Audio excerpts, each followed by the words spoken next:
But despite the fact that I saw that Islam was a religion of brotherhood, I also had to face reality. And when I got back into this American society, I'm not in a society that practices brotherhood. I'm in a society that might preach it on Sunday, but they don't practice it on no day, on any day. And so since I could see that America itself is a society where there is no brotherhood, and that this society is controlled primarily by racists and segregationists, and it is,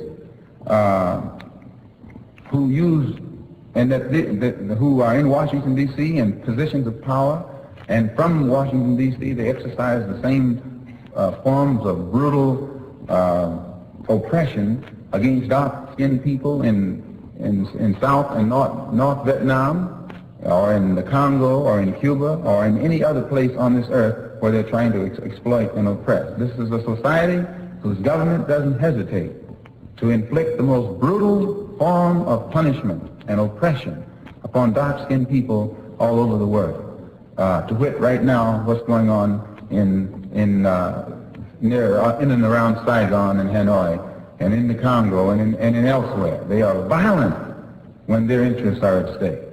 But with all of that violence that they display at the international level, when you and I want just a little bit of freedom, we're supposed to be nonviolent. They're violent. They're violent in Korea, they're violent in Germany, they're violent in the South Pacific, they're violent in Cuba, they're violent wherever they go. But when it comes time for you and me to protect ourselves against lynchers, they tell us to be nonviolent.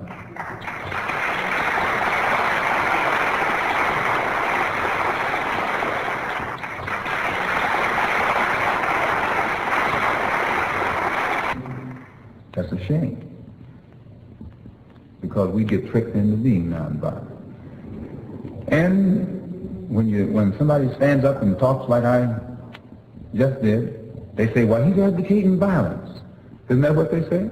Every time you pick up your newspaper, you hear where one of these things has written into it that I'm advocating violence. And I have never advocated any violence. I've only said that black people who are the victims of organized violence perpetrated upon us by the Klan, the Citizens Council, and many other forms,